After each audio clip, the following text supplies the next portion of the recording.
What's going on, guys? Meteorologist Jonathan Kegges back with you on a Monday. Hope everybody is doing well to start the first full week, I guess, of 2026. Hope everybody's doing well this evening. It's warm. It's been a little foggy the past couple of mornings, so that's excuse me, I took in a little bit of extra air. It's been a little foggy out there this over the last couple of mornings, and I do anticipate the fog to come back again. We're going to talk more about that on why I think the fog returns overnight. The other deal is going to be the warm up. We're talking near record warmth, especially by the end of this work week. We're gradually going to warm things up further day by day, and then on the long range, it does look like that there are indications anyway that we are going to bring back the opportunity for some cooler air again back down the pipeline once we get into the middle of next week. So we'll be talking about the I guess the end of the weekend, early next week. So we'll be watching that going forward over the next, I guess, 7 to 10 days and beyond. It does look like January may have a little bit of some cooler air with you. All right. Thank you, Melissa, for that. No, I cannot believe he has the heat on. Yeah, golfing Freddy might be on your volume because I was said I'm showing audio levels and okay, cool. Thanks for clearing that up. By the way, we're taking a live look tonight from Lake Weir above my head. And also, did anybody stay up and see the game last night? My Pittsburgh Steelers clinching the AFC North. Crazy game last night. But we're taking a live look tonight from Heinz Field, Acrisure Stadium. My bad. I still can't get over that. In Pittsburgh, Pennsylvania, there's a weather stem camera right in the stadium, which I love. So I had to bring you a live look there. Okay, so it is nice and quiet across the board, especially across the southeast. We just have a few higher thin clouds pushing through. And that's really about it. Now, that's one of the main reasons why we are going to get fog again, because we're going to keep our skies clear and the wind is going to be on the calm side. Perfect ingredients as the temperatures drop tonight to allow fog to develop. Will not be surprised if we do have it already out there in spots and patches, but I think we're going to get it widespread and pretty thick overnight. So here's the deal. 1 o'clock on Wednesday, we have some scattered clouds pushing through. Otherwise, I do think we get dominant sunshine back after we get out of the really ugly stuff, just like what we had today. So I think pretty much tomorrow is pretty much a carbon copy of today, with the exception of it's going to be a little bit warmer tomorrow. I think tomorrow temperatures start to push 80 degrees a little bit closer. So there's 6 o'clock on Thursday, just a few clouds. We shift our wind direction again, more out of the south, and that pumps in some extra warmth. Man, the last time we talked, though, it was pretty crazy cold and not so much anymore. 50 in Tallahassee. It's near 60 in Pensacola. 61 in Jacksonville. Fort Myers, we are at 67. Lower 70s in Miami. We're at 72 in West Palm Beach. So it has been a complete turnaround coming down the pipeline for us. And that should continue. Now, tomorrow, again, we're pretty much starting where we are right now. Upper 50s to around 60. That's mid to upper 60s. In Southeast Florida and into the Keys. Look at this. No more blue on the map. It is all orange. We're at 80 in Orlando, 77 in Tampa. Naples, we're at 76. Miami, we are at 79 degrees tomorrow afternoon. 73 in Pensacola.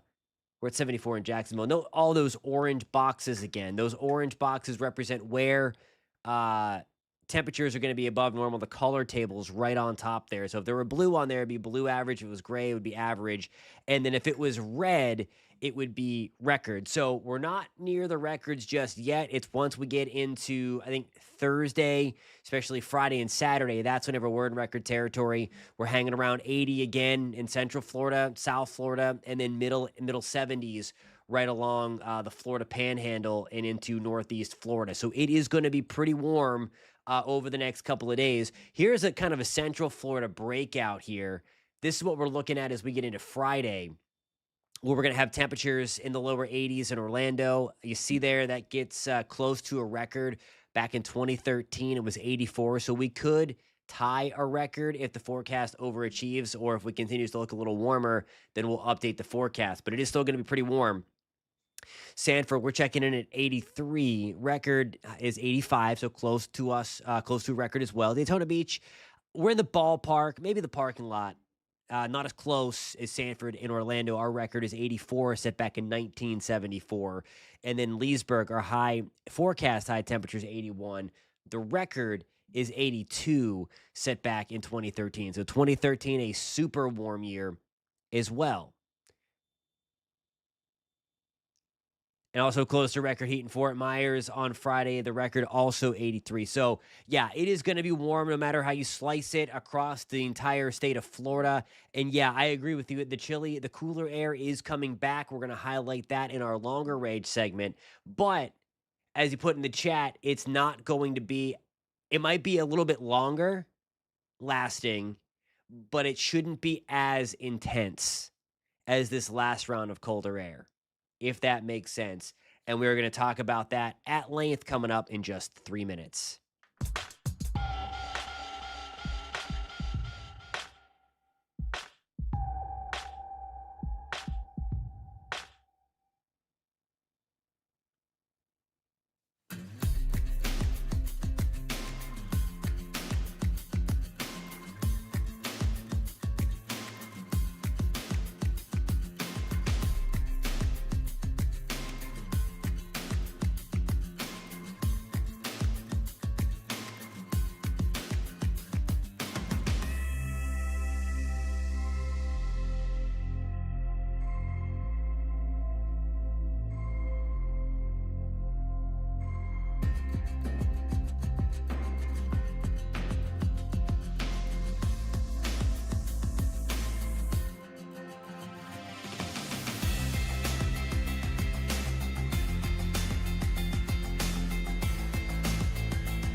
Alrighty, guys, welcome back. Hope everybody's having a great Monday evening. Again, it's all about the warmth over the next few days before we kind of flip the script again and bring back some colder air. Now, here's where the temperatures stand right now. The warmth is nudging the chill back up into the north where it came from.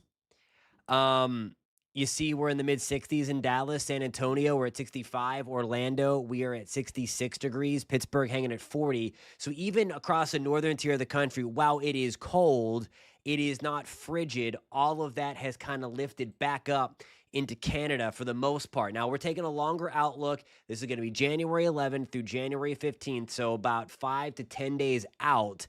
And you see a little blue stripe across the southern tier of the country, including part of Florida there, the indication for some below normal temperatures. You see where things have really flipped for the big time warmth, and it is across the northern tier of the country. High confidence, say from Montana, the Intermountain West, into Wyoming, Nebraska, Minnesota, into the Dakotas. That is where the big time warmth is going to surge during that time period. It's once we get a little bit after that, that's where we get some even more cold coming through. So this is the temperature anomaly. We're starting things off Friday, and you see the big time warmth surging in from about Dallas to Chicago to St. Louis, Chicago. Did I say Chicago?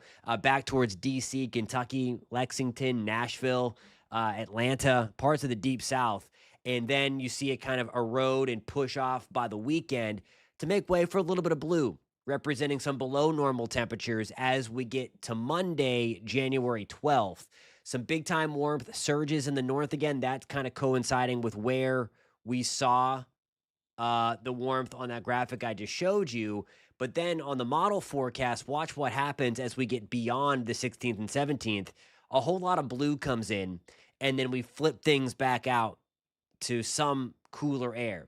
So it looks like once we get beyond this warmth, more often than not, there's going to be some cooler air kind of sticking around. Again, you don't see the deep, dark blue and purple that what we had last week, indicating the really crazy cold temperature anomalies. But nonetheless, what we have going on here is the warmer than normal temperatures early, and then we had and all that stuff. So it is going to turn a little cooler, I think, once we get to Sunday. The other thing is, we were highlighting this a little bit last week, and we're going to really look into the long range. The rainfall, there's not a ton with it. There's not a ton with it over the next couple of weeks. This is the outlook over the next 30 days. The darker the brown color, the more confidence there is in below normal temperatures in this case, or below normal rainfall, I should say. So for the next 30 days, it's pretty brown, and that's kind of what our lawns are going to look like as well over the next probably couple of weeks, unless you water, because there's just not a ton out there to bring any kind of rainfall relief. And this is something that's going to build, unfortunately, the drought, it looks like, as we get deeper into the month of January. So the entire state highlighted in some color, and we'll revisit this as we get into Thursday.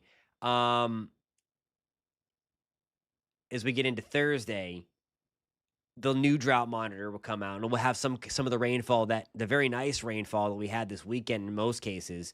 But that yellow color means abnormally dry. That beige color means moderate drought. And then the darker orange color is severe drought. So that's what kind of started to creep back in and expand a little bit further down the I-75 corridor and into the Gulf Coast of Florida.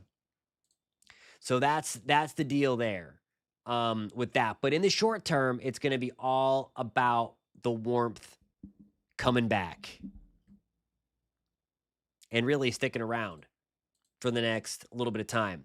Right now, just a quick visibility check, at least at these airport sites where I have it loaded up.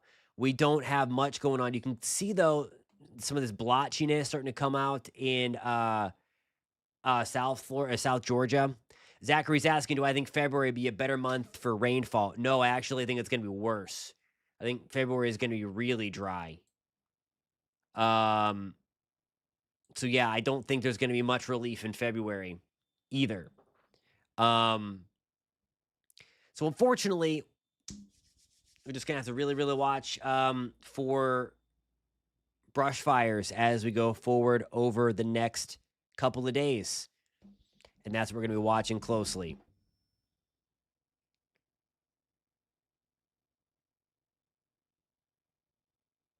Temperature tomorrow, Melissa, New Smyrna Beach is going to be like in the mid 70s or low 70s tomorrow. Tomorrow's Tuesday. Tomorrow's Tuesday. Yeah, it's going to be in the mid 70s along the coast tomorrow in New Smyrna Beach. Alrighty, guys. I don't know. It looks like we might be having some technical difficulty, so I might have to wrap things up a little early tonight. But thank you guys a ton for being here on a Monday. We will catch you soon. Have a great night.